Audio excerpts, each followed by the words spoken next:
There's a moment when every boy realizes no one's coming to save him.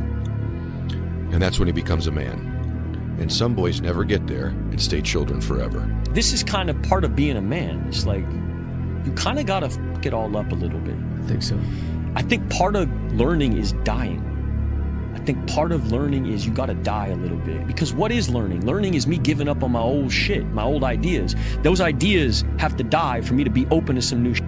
And so me learning how to be a better man, I had to die a little bit. You're a man. You are a man. Stand up and be a man. Make the hard decisions, make the sacrifices, make the unpopular decisions, and become comfortable in your own skin. And if you are not a person that you are comfortable being alone with, that is the one person in this universe that you have full power, full right, and full responsibility to change. Lazy people do a little work and think they should be winning. But winners work as hard as possible and still worry if they're being lazy. There's nobody coming. There's nobody coming to save you. There's nobody coming to help you. A knight in shining armor isn't going to ride in and save you. You are the only one that's going to be able to save you. And all this time, you point your finger and you say, I can't do that because I was born here. Or I can't do that because I have this issue. Or I can't do that because they made fun of me. And you know what's going to happen? Nothing. You're going to get more of the same. You're going to get laughed at more. You're going to be ashamed more. You're going to be frustrated more. And you're going to really regret at the end of your life that you put off taking responsibility for yourself and building yourself into what could be. And when we look around at the world and we look at all the problems and we look at all the chaos, we have to take responsibility for ourselves for creating it. You're not living the best life that you want to live. You're not the person you want to be. You're not the person the 8-year-old you wanted to be. And I bet you're not even taking steps to become that person, are you? And that's what's wrong with the world.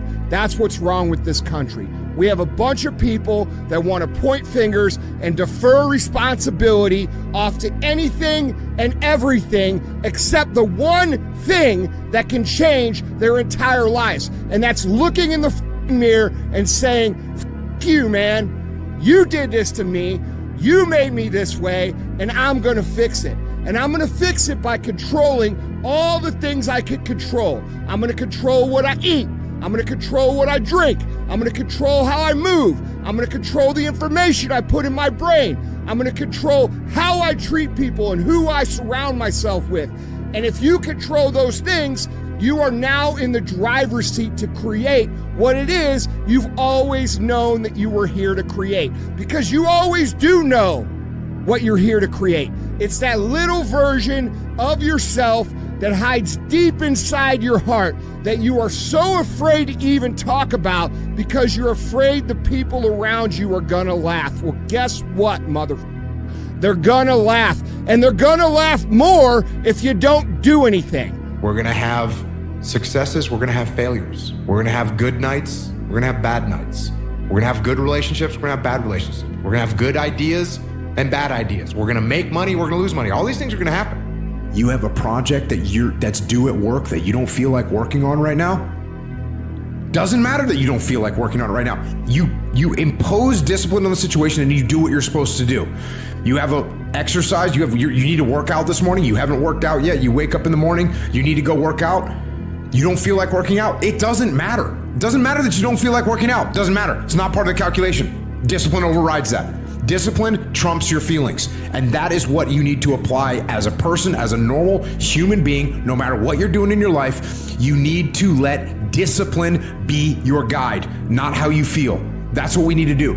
And if you do that, you're going to end up with freedom.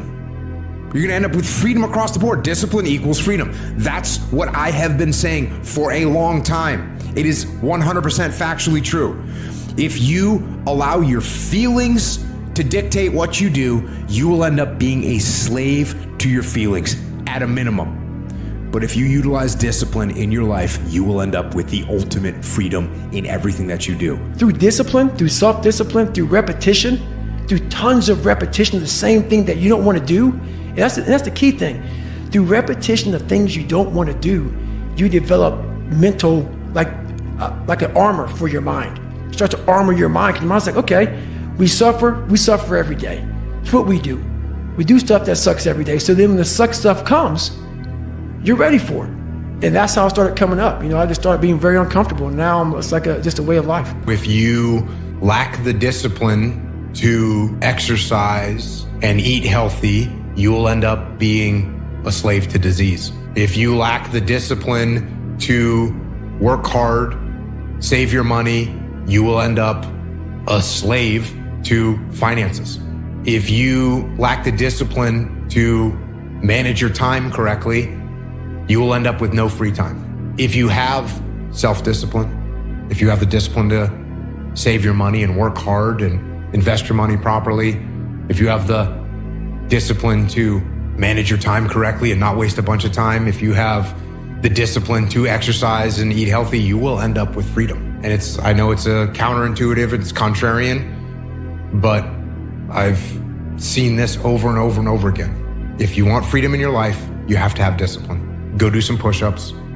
Go spend $12 at the hardware store and hang up a pull-up bar in your room and start doing pull-ups. And if you can't do one pull-up, hang on that bar.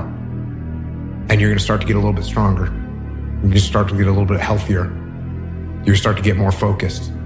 You're gonna start to become more resilient. And you're gonna start to be able to do a pull-up, and you're gonna start to eat healthy all the time. And you're gonna start to understand the world better. And you're gonna start to progress in every aspect of your life. And you'll see that if you have that kind of discipline right now, you're gonna end up with freedom. And if you don't have that kind of discipline, and you keep eating those Doritos, and you don't work hard, and you don't exercise, and you don't apply yourself, you're gonna end up shackled. You're gonna end up shackled by a boss that you don't like, doing a job that you don't like to do, with sicknesses and diseases that you don't want, relying on people that you can't even count on, alone. And you don't have to. But if you have discipline, you will attain freedom. The dumb shit that I've done or the bad mistakes that I've made, they've taught me. You know, you learn. Like, that's why failure is so important. Like, failing and fucking up and making mistakes, it's very important. That's how you learn. That's how the bad feeling that you get from something that you shouldn't have done or wish you didn't do or wish you did better. Like, especially failing at something where you half-assed it and you just feel like a fucking loser. Like, that just teaches you. It teaches you to get your shit together. Nothing changes if nothing changes, man. I just want to remind you, because I've spent a lot of time in my life sitting around wanting things to change and not being able to make them change and not thinking I could. And I wish somebody had told me that earlier sometimes, that in order for something to change, there needs to be change. If you've always done what you've always done, you're going to continue to get what you've always gotten. You know, the definition of insanity is doing the same thing over and over again, thinking a different result. And I think a lot of people do that. I remember growing up, right, in high school, you know, you get those, right, in high school, you always have those people that you think are going to be like successful, then you got some that are like losers and stuff like that. And the one thing I noticed with the kids that, you know, whether they were in a lower level, lower IQ class, or they just weren't, you know, they didn't really have aspirations like that, they would say, I'm going to do X, Y, Z, but then you would see what they're actually doing, and they're doing the same thing they've always done. They're still smoking weed, they're still playing video games all the time.